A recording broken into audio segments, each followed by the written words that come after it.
नमस्कार, मैं हूं सुरभि शर्मा। आप देख रहे हैं हमारा स्पेशल शो यकीन नहीं होता। आज कहानी हिंदुस्तानी समंदर में तैरते पाकिस्तानी तहखाने की। 3 रोज पहले खुफिया एजेंसियों की नींद एक कॉल ने उड़ा दी। कॉल करने वाला कौन था, यह बड़ा राज था, लेकिन उसकी बातचीत के सैंपल 3500 करोड़ की पाकिस्तानी डील के सुराग दे रहे थे। ऐसी डील जिसने बारे में सुनकर भी देश की खुफिया और सुरक्षा एजेंसियां यकीन नहीं कर पा रही थी। यकीन करना भी मुश्किल था कि समंदर में तैरते तहखाने में 3500 करोड़ की हेरोइन हिंदुस्तान आ रही थी। आखिर क्या है आधी रात समंदर में देश की 5 एजेंसियों के हैरत अंगेज सीक्रेट मिशन का सच?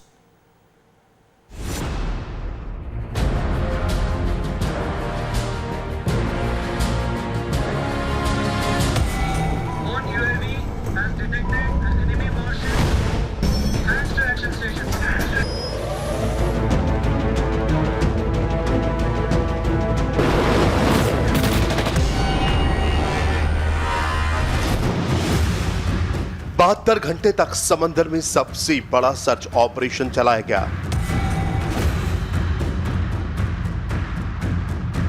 आसमान पर उड़ते हेलीकॉप्टर और ड्रोन से सीक्रेट मिशन 3500 यानी बड़ी मछली को अंजाम दिया जा रहा था। समंदर की उफनती लहरों के बीच जहाज पर कमांडोज मिशन पर थे। 72 घंटे तक लगातार आसमान से लेकर समंदर तक सीक्रेट ऑपरेशन कुछ इस तरह चलता रहा।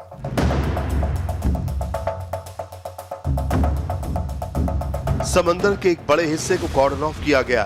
करीब 6 जहाजों को शक की बिना पर इंटरसेप्ट किया गया। गुजरात की तरफ बढ़ रहे जहाजों की तलाशी ली गई।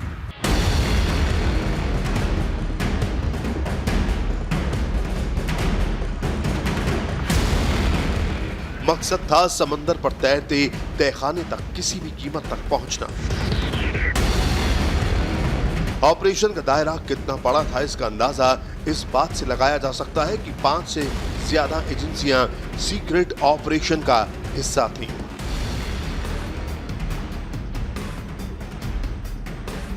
IB, Indian Navy, Indian Coast Guard, Gujarat ATS, Maharashtra ATS. खुफिया एजेंसियां कॉल इंटरसेप्ट करने में लगी हुई थी। गुजरात और महाराष्ट्र की एटीएस टीमें लोकल सोर्सेज की मदद से जानकारी जुटाने में लगी हुई थी। नेवी और कोस्ट गार्ड की टीमें समंदर में तैरते तहखाने को ढूंढने में जुटी हुई थी। इस ऑपरेशन का नाम रखा गया था बड़ी मछली और पहली बार तमाम जांच एजेंसियां एक बड़ी साजिश को बेपर्दा कर बड़ी मछली तक पहुंचने वाले थे। खुफिया एजेंसियां एक कॉल इंटरसेप्ट करने में कामयाब रही। ये बातचीत सैटेलाइट फोन पर की गई थी। एक लोकेशन थी मुंबई और दूसरी गुजरात कोस्टल बॉर्डर से करीब 150 किलोमीटर दूर बीच समंदर में। इंटरसेप्ट हुई बातचीत कोड वर्ड में थी, लेकिन जांच एजेंसियों को उसी कोड में बड़ा सुराग मिल गया। इंटरसेप्ट की गई बातचीत सैटेलाइट फोन पर हुई थी। एक तरफ था जहाज का कैप्टन सुप्रीत और दूसरी तरफ था विशाल। पाकिस्तान में रची गई इस साजिश का मोहरा सुप्रीत क्यों बना? सुप्रीत और विशाल के बीच में वो कौन सी डील हुई थी जिसने देश की 5 एजेंसियों को घुटने के बल खड़ा कर दिया?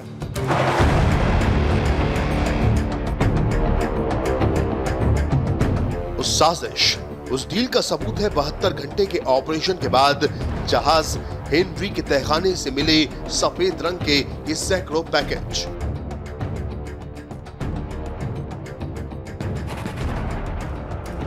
यकीन नहीं होता, सफेद पैकेट की साजिश के पीछे थी 3500 करोड़ की डर्टी डील। इस पैकेज में क्या है, इस राज से पर्दा उठना अभी बाकी है।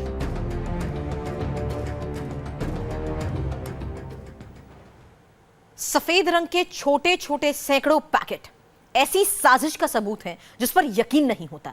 देश में पहली बार ड्रग्स की सबसे बड़ी खेप की डिलीवरी होनी थी। क्या आप सोच सकते हैं कि जहाज का एक कैप्टन हिंदुस्तान में पकड़ी गई ड्रग्स की सबसे बड़ी खेप के पीछे था? क्या आप सोच सकते हैं कि पाकिस्तान में आईएसआई के ड्रग्स सिंडिकेट का मोहरा था हिंदुस्तान का सुप्रीत तिवारी? आखिर 3500 करोड़ के पाकिस्तानी ड्रग्स को 150 करोड़ में क्यों बेचने वाला था सुप्रीत?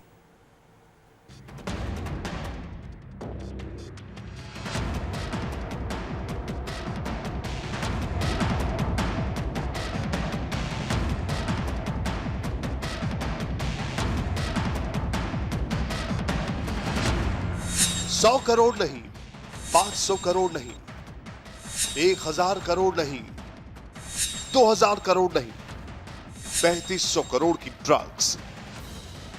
देश में आज से पहले एक साथ 1500 किलो हेरोइन नहीं पकड़ी गई।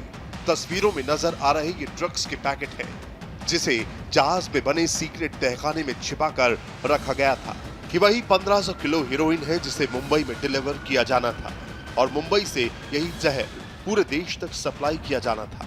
यकीन मानिए, आज से पहले हिंदुस्तान में एक साथ 3500 करोड़ का जहर पहले कभी नहीं पकड़ा गया।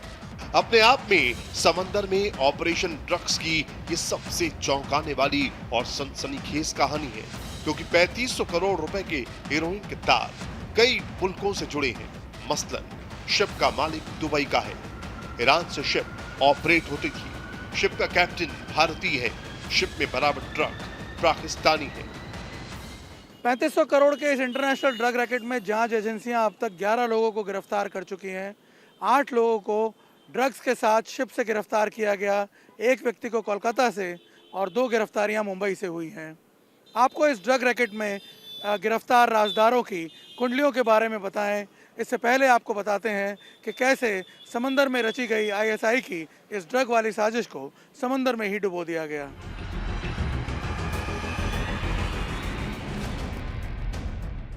उस रात गवादर बंदरगाह पर हलचल तेज थी। हलचल की वजह थी हेनरी नाम के जहाज पर तेजी से रखे जा रहे सफेद रंग के पैकेट। ये सब पाकिस्तान की खुफिया एजेंसी आईएसआई की सरपरस्ती में हो रहा था। सफेद रंग के सैकड़ों पैकेट्स को शिप में बने सीक्रेट तहखाने में रखा गया और गवादर बंदरगाह से शिप इजिप्ट की तरफ रवाना हो गया। शिप का कैप्टन था सुप्रीत तिवारी, लेकिन बीच सफर में ही शिप के रूट को डाइवर्ट कर दिया गया, यानी शिप मिस्र की तरफ बढ़ने की बजाय गुजरात के बंदरगाह की तरफ बढ़ने लगा। दरअसल शिप का कप्तान सुप्रीत जानता था कि पाकिस्तान के ग्वादर पोर्ट में खड़े शिप पर नशे की खेप को लोड किया गया है। उसे पता था कि इंटरनेशनल मार्केट में इसकी कीमत 3500 करोड़ रुपए है। बस फिर क्या था, उसने सैटेलाइट फोन के जरिए 3 लोगों को संपर्क किया। मकसद था 1500 किलो हेरोइन को इजिप्ट की बजाय मुंबई में डिलीवर करना। शिप के कैप्टन सुप्रीत तिवारी की बातचीत 3 लोगों से हुई थी। नंबर 1 सुजीत तिवारी, कैप्टन का छोटा भाई। नंबर 2 विशाल, कैप्टन का दोस्त। नंबर 3 इरफान, कैप्टन का दोस्त। सैटेलाइट फोन पर सुप्रीत ने कोलकाता में रहने वाले भाई और मुंबई में रहने वाले दोस्त से बातचीत की थी। ये बातचीत 1500 किलो हेरोइन को इंडियन मार्केट में बेचने के लिए की गई थी, लेकिन इसी बातचीत ने खुफिया एजेंसियों के कान खड़े कर दिए। इंटरसेप्ट हुई कॉल्स से जांच एजेंसियों को ड्रग्स की बड़ी खेप का अंदाजा लग गया था। फौरन इंडियन नेवी और कोस्ट गार्ड को अलर्ट भेजा गया।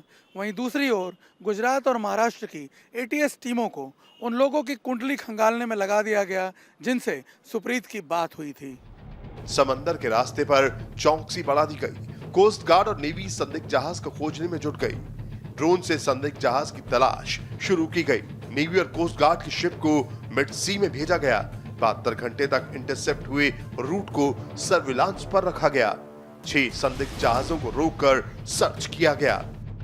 27 और 28 जुलाई का सर्च ऑपरेशन नाकाम रहा, लेकिन 29 जुलाई को एक कॉल इंटरसेप्ट हुई और शिप की सटीक लोकेशन का पता चल गया। 29 जुलाई को एक कॉल इंटरसेप्ट किया गया। कॉल के दौरान शिप की लोकेशन और ड्रग्स की डिलीवरी को लेकर बातचीत की गई थी। कॉल के दौरान ये तय किया गया था कि भावनगर के अलंग शिप ब्रेकिंग यार्ड में ड्रग की डिलीवरी होना तय था। बस इसी इंफॉर्मेशन के आधार पर शिप की लोकेशन को ट्रैक कर लिया गया। आसमान पर हेलीकॉप्टर और समंदर में नेवी ने संदिग्ध शिप को चारों तरफ से घेर लिया। कैप्टन को वार्निंग दी गई और फिर बोट से नेवी के कमांडोज शिप पर पहुंच गए। पूछताछ के दौरान शिप का कैप्टन कोई भी डॉक्यूमेंट नहीं दिखा सका और जब शिप की तलाशी ली गई तो कैविटी में 1500 किलो हेरोइन बरामद हुई। इंटरसेप्ट मिला था, वो कब निकले थे वो क्रू अभी ठीक से नहीं बता पा रहे हैं, बट जनरली 4-5 दिन पहले 27 से पहले तो खैर निकले ही होंगे।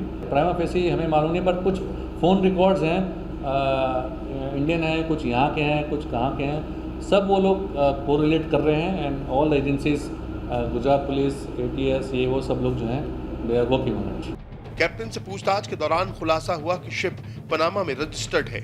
पूछताछ के दौरान कैप्टन ने कितने राज उगले ये बताते हैं। जहाज का मालिक दुबई का सैयद अल मुरानी है। मुरानी अपना पूरा धंधा ईरान से ऑपरेट करता है। ट्रक की खेप पाकिस्तान से मिस्र जाने वाली थी। कैप्टन सुप्रीत ने डिलीवरी का प्लान बदल दिया। 3500 करोड़ की ड्रग्स को भारत में बेचने के 100 करोड़ सुप्रीत को मिलते, 50 करोड़ विशाल को। ट्रक की खेप मुंबई और कोलकाता पहुंचाई जानी थी। अब जांच एजेंसियां सुप्रीत तिवारी, उसके भाई और दोस्त से पूछताछ कर पाकिस्तानी ड्रग रैकेट का राज उगलवाने में जुटी हैं। यानी ड्रग्स की खेप की डिलीवरी कहां होनी थी? क्या कैप्टन सच बोल रहा है? और तो और 3500 करोड़ की ड्रग्स की डील हिंदुस्तान में किससे हुई थी? दरअसल अभी 3500 करोड़ के ड्रग कांड के कई राज दुनिया के सामने आने बाकी हैं। अब कहानी कश्मीर में आतंक के बुर्का गैंग की। कश्मीर में दहशतगर्दों के खात्मे का मास्टर प्लान तैयार हो चुका है। देश के दुश्मनों को सेना उनके अंजाम तक पहुंचा रही है। क्या आप यकीन करेंगे कि बेगुनाहों को मौत के घाट उतारने वाले आतंकी बुर्का पहनकर घूम रहे हैं? यकीन नहीं होता कि खूंखार आतंकी बुर्के में बैंक रॉबरी की वारदात को अंजाम दे रहे हैं। यह खुलासा हुआ कैमरे में कैद बैंक रॉबरी की सनसनीखेज वारदात से।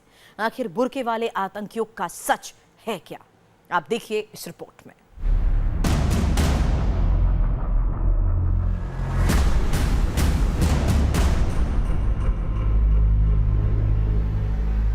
कश्मीर का चौंकाने वाला वीडियो।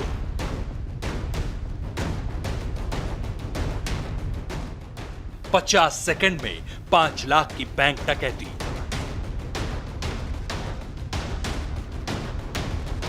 बुर्के में AK-47 वाले आतंकी।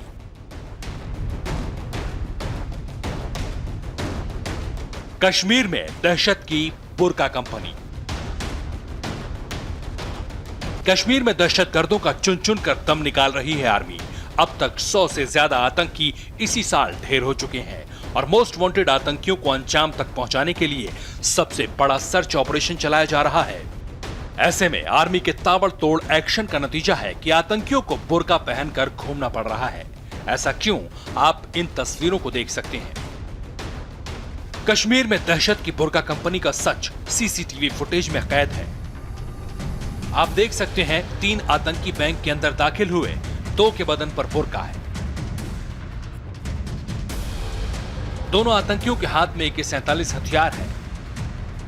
बैंक के अंदर दाखिल होते ही आतंकी AK-47 कर्मचारियों और ग्राहकों के ऊपर तान देते हैं। दहशत का वो पूरा मंजर कैमरे में कैद है। ये देखिए बुर्के वाला पहला आतंकी, ये दूसरा और ये तीसरा जो बैंक के गेट पर खड़ा है। आतंकी बैंक कर्मचारियों को अंजाम भुगतने की धमकी दे रहे हैं। ये तस्वीर जम्मू कश्मीर के अनंतनाग की है। अनंतनाग के बिजबेहड़ा के अरवानी इलाके में दोपहर 12:03 पर आतंकी जम्मू कश्मीर बैंक के अंदर दाखिल होते हैं। बैंक में दाखिल होते ही आतंकी पोजीशन लेते हैं। आतंकी बुर्के में AK-47 छिपा कर आए थे क्योंकि पूरे कश्मीर में सेना हाई अलर्ट पर है। आप देख सकते हैं कि बुर्के वाले आतंकी चंद सेकंड में हथियार की नोक पर सबको काबू करने में कामयाब रहे और एक आतंकी सीधे कैश काउंटर की तरफ बढ़ता है। आप इस पूरी वारदात को 4 कैमरों में देख सकते हैं। कैमरा नंबर 1 कैश काउंटर पर कैश छीनते हुए, कैमरा नंबर 2 कैश काउंटर के बाहर की, कैमरा नंबर 3 आतंकियों के बैंक में दाखिल होते हुए और चौथा कैमरा बैंक के गेट पर खड़ा आतंकी। चौंकाने वाली बात यह है कि 50 सेकंड में बुर्के वाले आतंकी 5 लाख रुपए लूट कर फरार हो गए।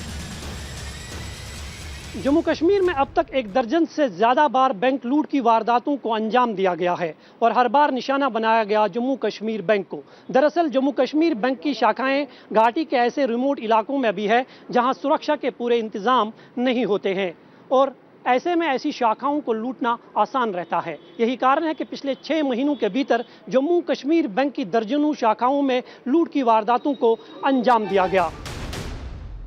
वैसे कैमरे पर 2 बुर्का वाले बंदूकधारी आतंकी ही दिख रहे हैं, लेकिन आशंका है कि 4 आतंकी J&K बैंक की लूट की वारदात को अंजाम देने आए थे। 3 आतंकी बैंक के भीतर दाखिल हुए जबकि 1 बाहर रेकी के लिए मौजूद था।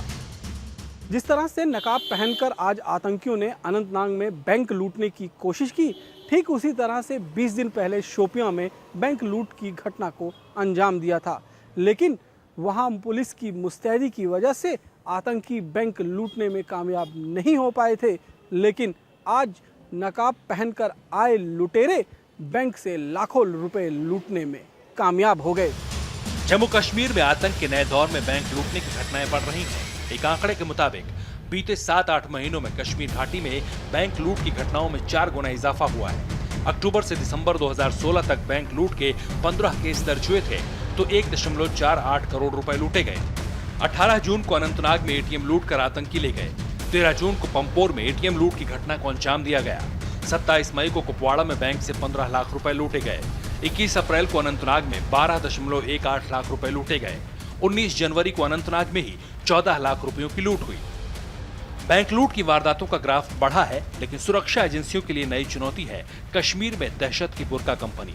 दरअसल बैंक डकैती की वारदात में ज्यादातर लश्कर और हिजबुल के आतंकी शामिल रहते हैं। ऐसे में बुर्के में बैंक लूट की वारदात ने बड़े खतरे की घंटी बजा दी है। वजह है बुर्के में छिपे आतंकियों की पहचान करना बेहद मुश्किल है। श्रीनगर से मंजूर मीर के साथ bureau report, India TV. Ahmedabad में शनिवार की रात एक भीषण सड़क हादसा हुआ। 140 की स्पीड से दौड़ रही एक एसयूवी ने अचानक नियंत्रण खो दिया और पेड़ से जा टकराई। एसयूवी के अंदर 2 लोग सवार थे, दोनों हादसे का शिकार हो गए। हादसे की ये दिल दहिला देने वाली घटना सीसीटीवी कैमरे में कैद हो गई।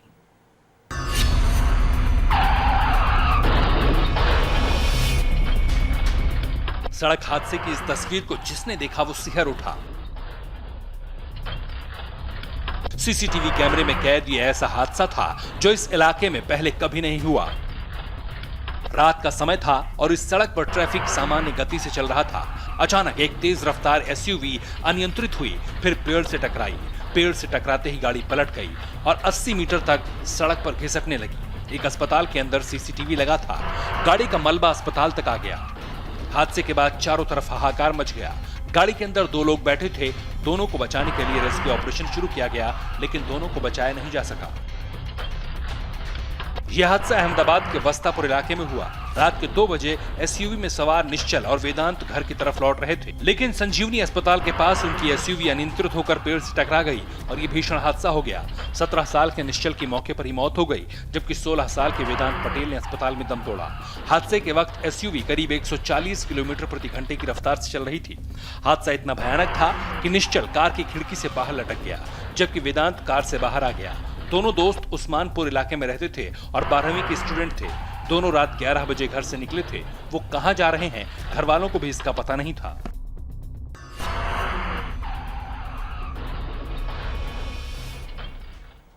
जल्द लौटेंगे इस छोटे से ब्रेक के बाद, दिखाएंगे आतंकवाद के खिलाफ इंडिया टीवी पर क्या है खास।